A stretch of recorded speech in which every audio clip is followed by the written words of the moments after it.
지난주에는 With Corona, With Christ라는 제목으로 은혜를 나눴습니다. 이제 정말 말씀드린 대로 내일부터 With Corona, 단계적 일상 회복이 시작되는 그런 날입니다.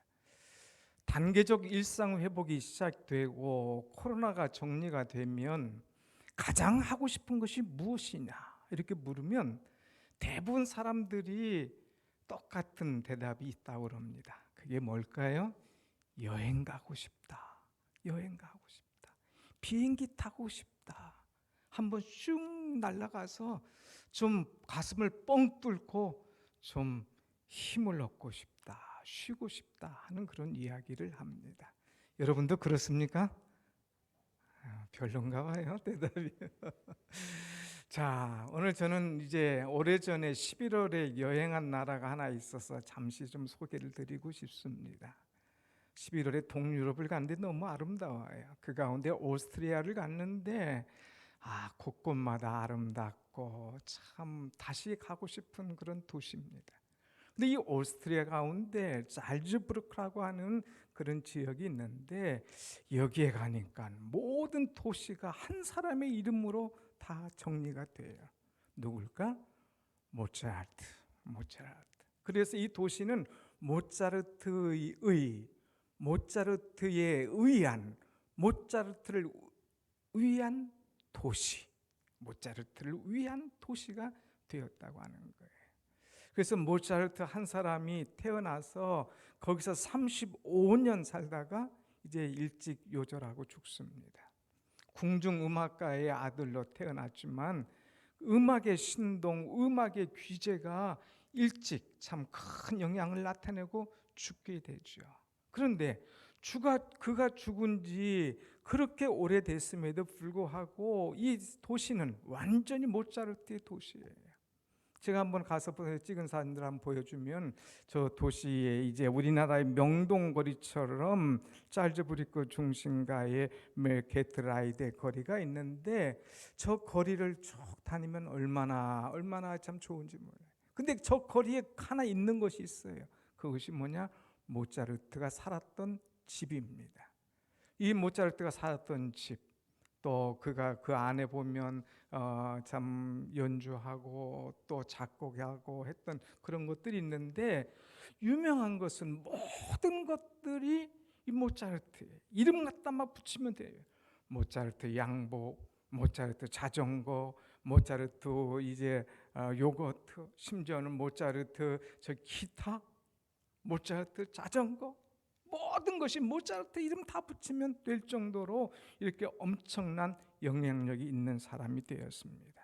그래서 이 오스트리아의 이 산업의 약 3분의 1이 다 모차르트에 의한 모차르트의 작품이 나타나는, 그래서 이 모차르트의 영향을 받아서 생산되고 있다고 하는 그런 것이죠.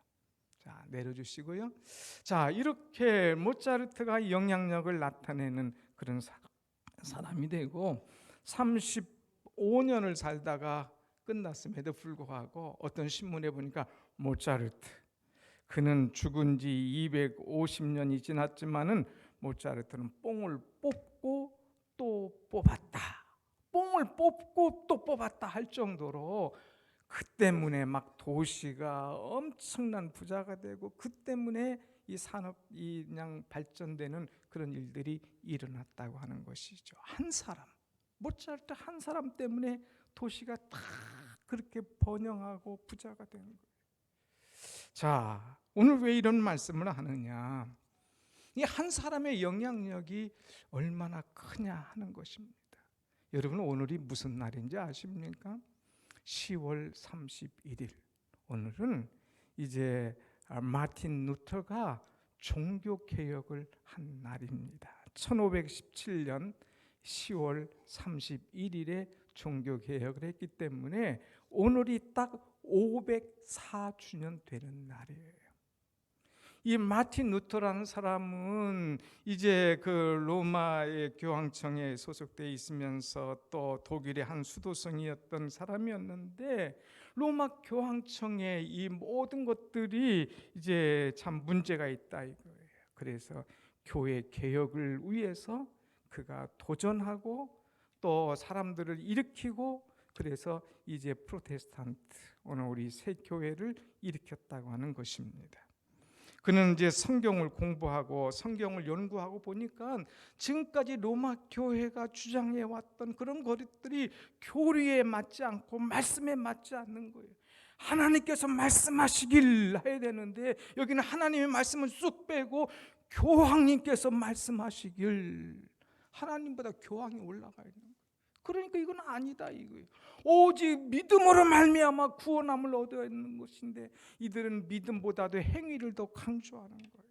한 번은 로마에 가서 그 세인트 스테어라고 하는 성계단이라고 하는 그런 교회에 갔습니다. 그래서 계단을 올라갑니다. 많은 관광객들이 와서 이 성계단을 오르는데 사람들이 그냥 계단을 이렇게 발로 넘어가질 않습니다. 무릎으로. 내가 이 거룩한 계단을 어떻게 발로 딛고 올라갈 수가 있느냐고 무릎으로 기어오르는 거예요. 그래서 이 마틴 루터도 무릎으로 기어오르는데 무릎은 까지고 얼마나 힘드니까. 그런데 올라가도 대답이 없는 거예요. 그런데 올라가다 깨달은데 로마서 말씀이 깨달아지는 거예요. 오직 의인은 믿음으로 말미암아 살리라. 오직 의인은 믿음으로 말미암아 사는 것이지 이 행위로 이렇게 고행한다고 해서 되는 게 아니다. 그래서 거기서 그 말씀이 새롭게 깨달으시면서 그가 그 자리에서 벌떡 일어나는 거예요. 그리고 달려 나옵니다. 그리고 이제 그는 다시금 이제 도전하고 또 이 종교 개혁을 시작을 하죠. 이것을 교황청에서 알아서 그를 이제 그 신부 사제의 모든 것들을 파문했습니다. 그런데 그는 이런 것들 무슨 필요가 있겠느냐, 그냥 파문장을 다 불태워 버렸습니다. 그리고 그는 이제 온 사람들과 합해서 담대하게 교회 개혁을 이끌어 갔습니다. 한 사람 때문에 진정한 교회가 개혁이 되고 오늘 이제 프로테스탄트 이 개혁 교회가 세워진 것을 우리는 알 수가 있는 것이죠. 오늘 왜 모차르트 얘기하고 왜 마틴 얘기 안 하느냐? 하나님께서는 한 사람을 중요시 여긴다는 거예요. 하나님은 한 사람을 찾는다고 하는 말씀이에요. 말씀을 한번 같이 합시다. 한 사람을 찾습니다. 한 사람을 찾습니다. 여러분 오늘 예레미야 5장 1절 말씀을 우리가 다 같이 다시 한번 보십시다. 예레미야 5장 1절 말씀 시작. 너희는 예루살렘 거리로 빨리 다니며 그 넓은 거리에서 찾아보고 알라. 너희가 만일 정의를 행하며 진리를 구하는 자를 한 사람이라도 찾으면 내가 이 성읍을 용서하리라. 아멘. 하나님은 한 사람을 찾으신다고 하는 거예요. 예루살렘 거리로 빨리 가서 사람을 찾아봐. 만일 진리를 행하고 이제 정의를 행하고 진리를 찾는 사람 한 사람이라도 있으면 내가 이 성을 용서할 거야. 이 성을 멸하지 않을 거야. 사람을 찾으라고 하는 거예요. 그런데 이런 말씀이 왜 나왔느냐? 요즘에 새벽마다 예레미야의 말씀을 이렇게 쭉 강해를 합니다만은 하나님께서 이 이스라엘을 볼 때 참 너무 형편없었어요. 이스라엘은 남과 북으로 우리처럼 나누어져 있었습니다. 근데 북이스라엘은 100년 전에 아수르에 의해서 멸망됐어요. 아수르에 의해서 모든 것이 끝이 났습니다. 그리고 남아있는 남쪽 유다도 이제 바벨론 이들의 침략으로 인하여서 늘 흔들흔들하고 있습니다. 자, 자기의 그 민족이었던 북이스라엘은 망했고요. 또 자기 민족도 지금 바벨론이 와서 자꾸 흔들고 있고 괴롭힐 때에 아이고 우리도 끝났구나. 우리도 안 그러면 이제 이 북이스라엘처럼 망하겠구나. 정신 차리자 하고 정신을 차리고 기도하며 말씀으로 살면 되는데 이들이 정신 차리질 못했어요. 그래서 하나님께서 예레미야를 불러서 그 시대를 보여주며 말씀하고 있습니다. 1장에 보면 백성들이 그냥 형편없고 무너지기 시작합니다. 2장에 보면 제사장들도 하나님의 말씀을 버리기 시작합니다. 또한 3장에 보면 지도자들도 하나님의 말씀을 거역하고 자기 멋대로 살아갑니다. 이제 거기에는 모든 정치 지도자들이나 또 종교 지도자들이나 백성들이나 다 하나같이 하나님을 거역하면서 자기 멋대로 살아가는 거예요. 그러니까 하나님 보실 때에 너무나 안타까운 거예요. 여러분이 만일 하나님이시라면 이 모습을 보고 어떻게 했습니까? 이 사람들 내가 그렇게 사랑하고 그 많은 민족들 가운데 선택해주고 그들을 축복해주고 그들을 이제 애굽에서 탈출시켜주고 은혜를 주었건만 너희들이 어찌하여 이렇게 살아가느냐. 하나님 보실 때는 정말 한심스러운 거예요. 그러나 하나님은 한심스럽지만 그들을 용서해 주려고 마음 먹고 있습니다. 그래서 하나님께서 다시 기회를 주는 거예요. 너희들 이전에는 형편없었지만 이제 예루살렘 거리로 가봐. 거기서 이제 정의를 행하고 진리를 찾는 사람 한 사람이라도 있으면 내가 이 성을 멸하지 아니하마. 사람을 찾아봐 하는 말씀이에요. 여러분, 하나님은 사람을 찾는다고 하는 거예요. 어떤 사람? 정의를 행하는 사람. 이 정의라고 하는 것은 하나님의 뜻을 추구하는 사람이에요. 하나님의 뜻을 따라가는 사람이에요. 그래서 하나님을 믿고 하나님을 신뢰하고 하나님을 의지하고 하나님께서 기뻐하시는 일을 걸어가는 그 사람이 바로 정의로운 사람이에요. 진리를 찾는 자, 진리는 하나님의 말씀입니다. 이 시대 하나님의 말씀이 다 무너졌어요. 우상을 쫓아갑니다. 세상을 쫓아갑니다. 친구를 쫓아갑니다. 물질을 쫓아갑니다. 그럴 때에 그게 아니야. 하나님의 말씀을 붙잡고 하나님을 쫓아가는 사람 한 사람이라도 있으면 내가 이 성을 멸하지 않고 용서해 줄게 하는 그런 말씀이에요. 사랑하는 여러분, 하나님은 정의를 행하고 진리를 찾는 한 사람을 찾는 줄로 믿습니다. 아멘. 한 사람이라도 있으면 살려주시겠다고 하는 거죠. 이와 비슷한 사건이 어디에 있습니까? 창세기 19장에 있지 않습니까? 소돔 고모라 성이 하나님 앞에 엄청난 범죄 또 잘못됨으로 인하여서 하나님께서 진노하십니다. 유황불의 심판을 이제 그들에게 내리시려고 합니다. 그때의 18장에 보면 이제 아브라함이 가서 하나님 어떻게 의인을 악인과 함께 멸하겠습니까? 자기 조카 롯이 있거든요. 이 아들을 살려야 되지 않습니까? 그러니까 하나님 어찌하여 이 의인 있는데 악인과 함께 멸하겠습니까? 만일 이 땅에 의인이 50명 있으면 멸하지 않겠습니까? 그럴 때 하나님 대답하십니다. 그래, 그 땅에 의인이 50이 있다면 그들을 위하여 내가 온 지역을 용서하리라. 의인 50이 있다면 그 지역을 다 용서해 주시겠다고 말씀하시는 거예요. 야, 됐다. 그런데 아브라함이 자신이 없는 거예요. 50이 진짜 있을까? 그래서 아유 하나님 5명만 줄여주세요. 45명. 아 그래 45명 찾으면 내가 용서해 주지. 또 하나님 40명. 아 그래 40명. 하나님 30명, 20명, 10명. 그리고 점점 내려옵니다. 그런데 아브라함이 10명을 찾을래도 찾을 수가 없는 거예요. 의인이 없는 거예요. 그래서 그 땅이 이제 다 이제 멸망당하고 심판당하는 것을 우리는 보았지 않습니까? 그런데 여러분 안타까운 것은 지금 10명이 아니라 한 명. 정의를 행하고 진리를 행하는 한 사람. 그때는 소돔 고모라 성은 사실 조그만했어요. 우리로 말하면 의왕시다 하면은 이 예루살렘 이 도시는 이 경기도 아주 큰 거예요. 그러니까 이렇게 큰 데서 한 명까지 못 찾겠느냐? 그런데 그 천명을 찾을 수 있었을까? 아니라는 거예요. 이 소돔 고모라 성에 10명이 없듯이 이 예루살렘 어마어마한 도시에서도 의로운 사람, 하나님께서 찾으시는 한 명이 없었다고 하는 것입니다.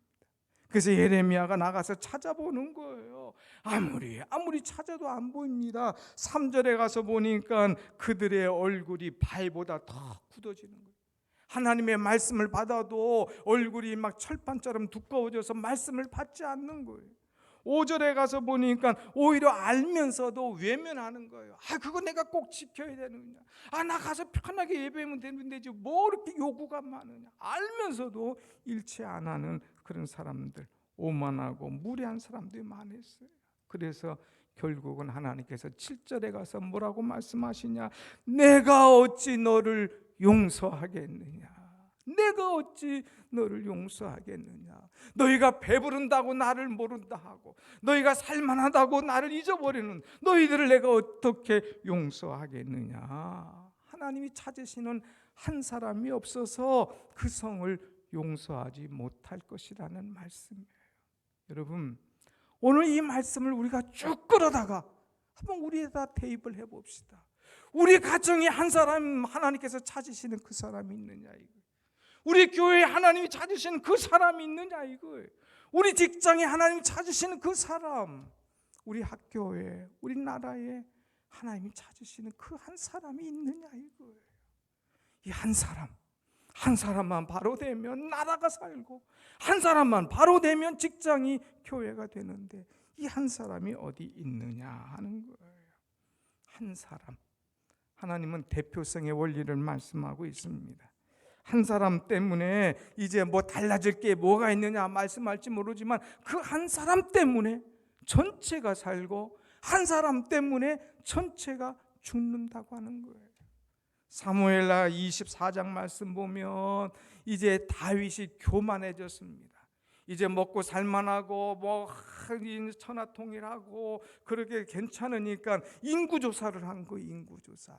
내 백성이 얼마가 되는가, 내 군대가 얼마가 되는가, 내 마병이 얼마 되는가 인구조사를 한 거예요. 그런데 하나님께서 이걸 싫어하신 거예요. 너 왜 하나님을 의지하지 않고 자꾸 사람 의지하고 이제 이 백성들 또 이 용사들 이런 것들 바라보느냐.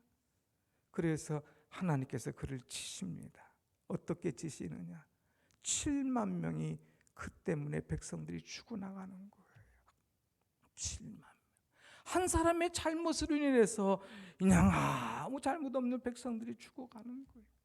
그런데 여러분, 긍정적으로 보는 또 한 사람이 있습니다. 그 사람은 누구냐, 이제 에스더라는 사람.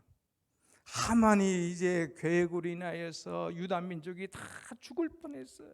이것을 한 에스더는 나가서 금식하며 기도합니다. 하나님, 내가 죽으면 죽으리이다. 그러면서 민족을 위하여 금식하며 기도할 때에 하나님께서 모든 방향을 바꾸십니다. 오히려 죽이려고 했던 하만이 장대에 달리고 창피당하고 죽습니다. 그러나 하나님께서 오히려 이 일을 통하여서 민족을 살리는, 그래서 불임절 그들이 다시 살아나고 기뻐하는 그 날을 만들어 주신 것을 보게 되지요. 한 사람의 기도로, 한 사람의 부르짖음을 통하여서 민족이 살아나는 그런 은혜 역사가 일어났다고 하는 것이죠. 성경에도 한 사람, 여러분 이제 죄악이 관영한 그 시대에 하나님께서 노아를 부르셨어요. 한 사람을 부르셔서 이제 심판하기 전에 이제 구원의 길을 열어주십니다. 430년 동안 애굽에서 종살이 하는 그들을 해방시키기 위해서 하나님은 한 사람 부르셨어요. 누굽니까? 모세를 부르신 거예요. 다 무너진 예루살렘 성을 다시 건설하기 위해서 하나님께서 한 사람을 부르셨어요. 그 사람이 누구였습니까?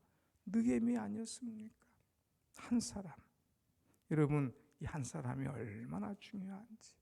우리는 성경 이 오래전 이야기만 있는 것이 아니라 이 말씀에 영향받고 은혜 받은 한 사람, 그 사람들 때문에 세계가 변화되는 것을 볼 수가 있습니다. 존 낙스라고 하는 그런 스코틀랜드의 종교개혁의 선구자 중에 한 사람이 있었습니다. 당시에 이 메리 여왕은 열심히 있는 가톨릭 신자였어요. 그 여왕은 언제든지 개신교 신자들을 다 잡아서 죽여라 하는 그런 명령을 내렸습니다. 이것을 안 이제 존 낙스가 하나님 앞에 나가서 기도합니다. 하나님, 스코틀랜드를 나에게 주십시오. 그렇지 않으면 저를 죽여주십시오. 그러면서 막 그냥 죽으면 죽으리라, 막 에스더처럼 민족을 놓고 그냥 크리스찬들을 놓고 막 간절하게 기도하는 거예요.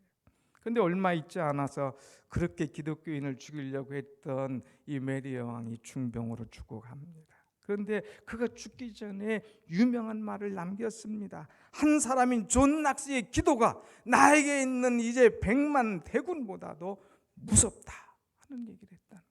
한 사람 존 낙스의 기도가 100만 대군보다 더 무섭다 이거예요. 기도가 얼마나 중요한가.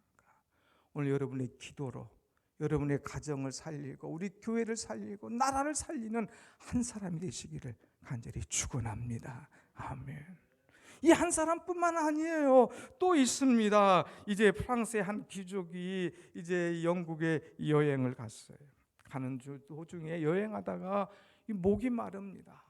목이 말라. 그래서 여행하다가 어디 목 좀 축일 데가 없나, 어디 시원한 맥주가 없나 하고 가게를 두드렸어요. 시원한 맥주집 있습니까? 아니, 없습니다. 다른 가게 가도 시원한 맥주집 있습니까? 없습니다. 그래서 목이 막 너무 그냥 이제 가라앉는데 마실 게 없어서 어느 농가에 들어갔어요. 물 좀 달라. 내가 너무 가라다. 그러니까 이제 그가 이 우유를, 시원한 우유를 줍니다. 그래서 한 잔 얻어 마신 다음에 농부에게 묻습니다. 아니, 이 마을에 왜 가게들마다 맥주가 없습니까? 도대체 무슨 일이 있습니까? 묻습니다. 그때에 농부가 대답하기를 기가 막힌 얘기합니다. 이 마을에, 우리 마을에 100년 전에 요한 웨슬레가 다녀갔습니다. 100년 전에 요한 웨슬레가 와서 일주일 부흥회를 하고 다녀갔는데 그 이후로 이 마을에 맥주가 사라졌습니다. 요한 웨슬레에 와서 이 부흥회하면서 말씀을 외칠 때에 그 말씀 듣고 회개하면서 이 사람들이 맥주고 마시고 모든 것들을 다 없애버렸다는 거예요. 한 사람의 영향. 일주일 동안 부흥회했는데 100년 동안 맥주가 없다. 대단하지 않습니까? 아주 유명한 이 이야기가 있어요. 부흥회 기간 중에 이제 술집 주인이 은혜 받았습니다. 그리고 돌아와서 자기 집에다가 문을 걸었습니다. 앞에다가 표를 딱 붙이기를 이제 뭐라고 붙였느냐, 문 닫았습니다. 이 집 주인 어제 회심했습니다. 어제 저녁에 은혜 받고 나 회심했기 때문에 나는 이제 술집 문을 오늘 닫겠습니다. 얼마나 은혜가 됩니까? 한 사람의 메시지로 인하여서, 한 사람의 말씀을 통하여서 그 주인이 문을 닫고 그 동네가 그냥 다 문을 닫고 이제 모든 것들이 새로워지는 그런 은혜의 역사가 일어났다고 하는 사실입니다. 사랑하는 여러분, 하나님께서는 한 사람을 찾는 줄로 믿으시길 바랍니다. 아멘. 하나님은 한 사람을 찾아요. 오늘 나 한 사람을 하나님께서 원하신다는 말씀입니다. 나 한 사람만 바로 서면 나 때문에 살아나는 역사가 있는 거예요. 여러분, 무엇 때문에 고민합니까? 안 된다고 합니까? 어렵다고 합니까? 힘든다고 합니까? 그 문제를 가지고 나와서 새벽마다 부르짖는 한 사람이 있을 때에 그 사람의 기도로 인하여서 가정의 변화와 새로운 역사가 일어나게 될 줄로 믿습니다. 아멘. 한 사람 때문에 새로워지며 은혜 받고 새로워지면 그 직장이 변화되고 새로워진다는 거예요. 교회 목사 한 사람이 변화되면, 교회 장로 한 사람이 변화되면, 교회의 집사 권사님 한 분이 변화되면 나 때문에 교회가 변화되고 은혜되는 그런 놀라운 일들이 오늘도 우리 가운데 일어나게 될 줄로 믿습니다. 아멘. 하나님은 이 한 사람을 찾으신다는 거예요. 참 이건 자랑이 아닙니다. 좀 우리 교회 하나님의 은혜로요, 1년 동안 지난주까지 새 가족을 34명을 보내주셨어요. 놀라지도 않아요, 여러분? 하나님께서 34명을 새 신자를 보내주셨다니까. 매도 신자가 오지 않았습니까? 34분이에요. 꾸준히 다 잘 나와요. 그런데 여러분, 이건 놀랄 것도 아니에요. 이분들은 사실 여러분 전도한 게 아니고 그냥 이렇게 오신 거예요. 너무 감사하잖아요. 그런데 한 교회에서 장로님 한 분이 70여 명을 전도해서 그들이 다 교회에 나오는 그런 분이 있다 이거. 제가 여기 너무나 그냥 그 쇼킹해서 은혜 받고 지난번에도 한번 새벽 설교할 때 말씀드렸는데 오늘 또 한번 말씀드리고 싶어요. 옆에 보면 세eden 교회라고 있습니다. 거기 민장로님이라고 하는 분이 계십니다. 그분이 새벽마다 와서 기도하시고 1시간 동안 기도하시고 말씀 붙잡고 눈물 콧물 흘리면서 기도한 다음에 그 다음에 나가서 전도지를 막 가지고 전도지, 요새 그 전도지 받고 전도지 있고 교회 나온 사람 어디 있습니까? 오든 말든 나는 할 겁니다. 그러면서 전도지를 다 뿌리는 거예요. 그러고 나서 한 몇 년 전도지만 뿌렸다는 얘기는 저 들었어요. 그리고 이제 용돈에 지갑에다 돈을 넣고 가서 어려운 사람들, 이 니약함 있는 분들, 어르신들 있으면 그분들에게 이제 이 돈을 드리고 그들을 이제 격려해 줬습니다. 그런데 이것이 그냥 지나가는 것이 없었어요. 식물을 물 위에 던지라, 여러 날 후에 도로 찾으리라. 전도서 말씀한 것처럼 물을 뿌렸는데 이것을 막 찾기 시작하는 거예요. 얼마 전부터 교회에 사람들이 오기 시작합니다. 그래서 이제 그동안 전도하고 그동안 물질 제공하고 했던 분들 한 사람 교회 갑시다. 그러면서 봉고차로 데려오고 한 대가 안 되니까 2대로 오고 3대로 오고, 이거 봉고차 가지고 안 되는 거 25인승 또 차를 빌려가지고 또 하고, 그래서 제가 지난주 얘기 드리니까 75명이 오셨다는 거예요. 한 분이 또 놀래지도 않으시네. 또 한 분이 75명을 해서 같은 예배 시간은 드릴 수가 없잖아요. 코로나 이 환경이니까. 그러니까 3부 예배를 따로 해서 오후 3시에 그분들만을 위한 예배가 지금도 진행되고 있다는 거예요. 얼마나 귀합니까? 우리는 안 된다고 할 겁니까? 나는 못한다고 합니까? 아니잖아요. 하나님은 찾으신다 이거예요. 헌신하는 사람 한 사람을 찾고, 기도하는 사람 한 사람을 찾고, 봉사하는 사람 한 사람을 찾고, 전도하는 사람 한 사람을 찾습니다. 내가 그 한 사람에 속한 줄로 믿습니다. 아멘. 사랑하는 여러분, 주님이 나를 찾으셔요. 주님이 나를 부르셔요. 주님이 내게 말씀하셔요. 내가 이 시대에 한 사람이 되거라. 너로 인하여 내 가정이 살리라. 너로 인하여 내가 다 용서하리라. 너로 인하여 이 성을 용서하고 멸하지 않으리라. 나 한 사람의 기도로 인하여 가정이, 나 한 사람의 기도로 인하여서 우리 직장이, 우리 교회가, 이 나라가 살아난다면 이거 얼마나 하나님께 영광이고 자랑스러운 일입니까? 오늘 여러분, 종교개혁주의를 맞아서 마틴 루터 한 사람 때문에 교회가 이제 새로워진 것처럼 오늘 우리 한 사람의 헌신, 기도, 눈물, 전도로 말미암아 교회가 살아나는, 여러분의 가정이 살아나는, 여러분의 직장이 일어나는 은혜 역사가 일어나기를 간절히 축원합니다. 아멘. 기도하겠습니다. 은혜로